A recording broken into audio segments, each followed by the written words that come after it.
गुजराती नहीं आएगा। तुम्हारे बच्चों को रोजगार दिलाने के लिए कोई बिहारी नहीं आएगा। और तुम्हारा देवता पूजने कोई महाराष्ट्र से चल के नहीं आएगा। तुम्हें अपनी संस्कृति के लिए कट्टर होना पड़ेगा, अपने अधिकारों के लिए कट्टर होना पड़ेगा। अन्यथा यह समझ लेना, तुम्हारा देवता पूजने वाला भी कोई नहीं रहेगा यहाँ। ये पहाड़ गुजरातियों के हो जाएंगे, बाहर वालों के हो जाएंगे। और एक पीढ़ी तो दिख रही है हमें सरकारी नौकरी में, दूसरी पीढ़ी कई नौकरियों पे नहीं है। आज हम पहाड़ियों को बोला जाता है कि अरे स्वरोजगार करिए, सेब के पेड़ लगाइए, कीवी के पेड़ लगाइए, पर आपके पास कोई मंडी व्यवस्था नहीं है जहां पर आप अपनी सामग्री बेच सके। मेरे गले में जो गेंदे का फूल है वो 140 रुपए किलो है, और आपके पास मंडी व्यवस्था नहीं है, आप बेचेंगे कहां? पहाड़ का जो संसाधन है वो खराब हो जाता है। और हमारी जमीन में बेशकीमती पौधे हैं, बेशकीमती पेड़ हैं। यदि केवल हमें अपनी औषधियों का ज्ञान हो, अपने पेड़ों का ज्ञान हो, तो हमें कुछ करने की जरूरत नहीं है। हमारे पास ऐसे भी पेड़ हैं जो 1-1 करोड़ के हैं, 50-50 लाख के हैं। पहाड़ी सबसे ज्यादा संपन्न है।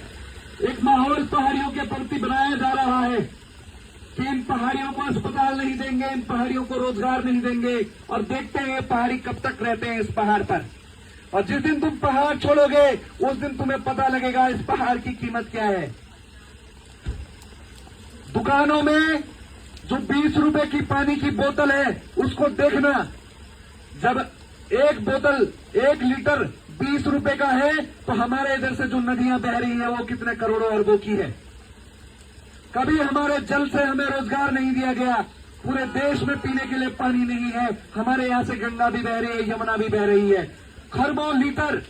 आज तुम अपनी जमीन में अपने ही स्रोत के पानी का बिल देने लगे हो, और उस पानी से जो बिजली बनती है, उस पानी से जो बिजली बनती है उसका भी बिल देने लगे हो।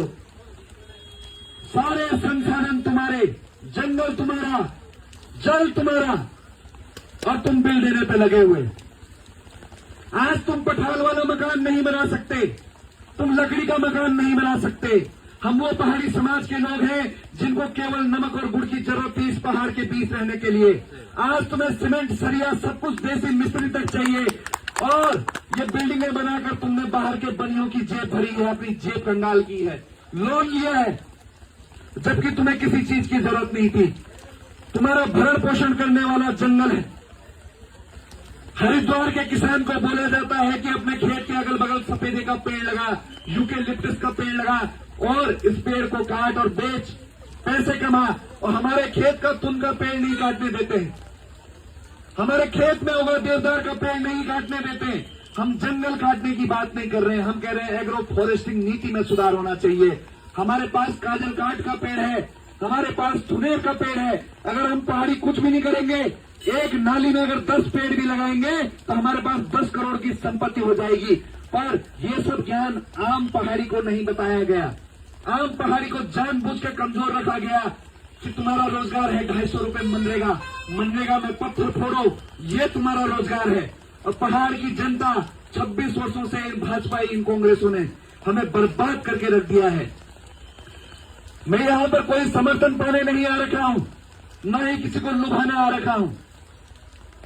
लोगों ने बोला इस उत्तराखंड क्रांति दल ने राज्य बनाया, देखो ये यूकेडी बर्बाद हो गई।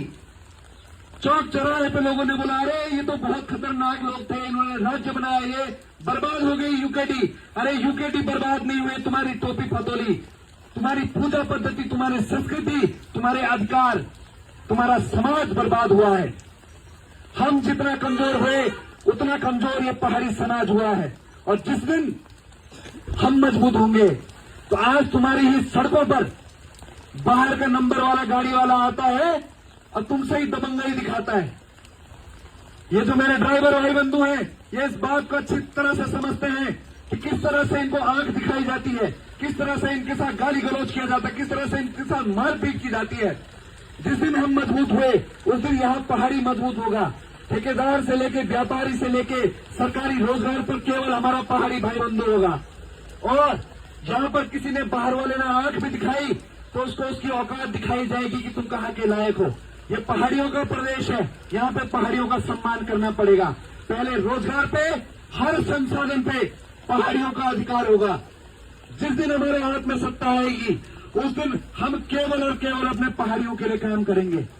जिस तरह महाराष्ट्र में बाला साहब ठाकरे ने मराठियों के लिए काम किया था। जय उत्तराखंड, जय उत्तराखंड, जय उत्तराखंड, जय उत्तराखंड। ये मीठी मीठी बातों में अब नहीं आना है, अब कट्टर बातें करनी है, स्पष्ट बातें करनी है। जिस तरह से गुजरात का व्यक्ति स्पष्ट गुजराती में बात करता है और हम लोग अपनी भाषा में भी परहेज करना, अपनी भाषा में भी कटकोट करके बुलान, जेगी भाषा जन्म के सुई बुलान।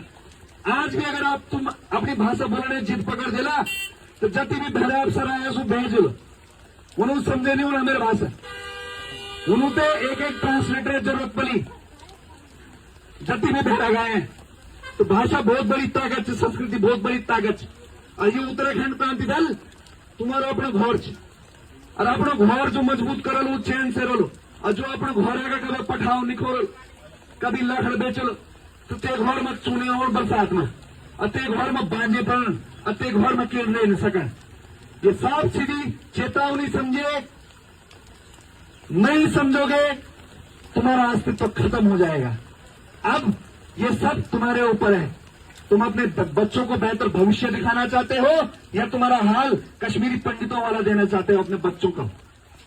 मैं अपनी वाणी को यहीं पे बयान देता हूं। जय भारत, जय उत्तराखंड, जय पहाड़, जय पहाड़ी, जय पहाड़, जय पहाड़ी। पहाड़वाद जिंदाबाद, जिंदाबाद, जिंदाबाद, पहाड़वाद जिंदाबाद, जिंदाबाद, जिंदाबाद। राजधानी गैरसैंण, गैरसैंण, गैरसैंण।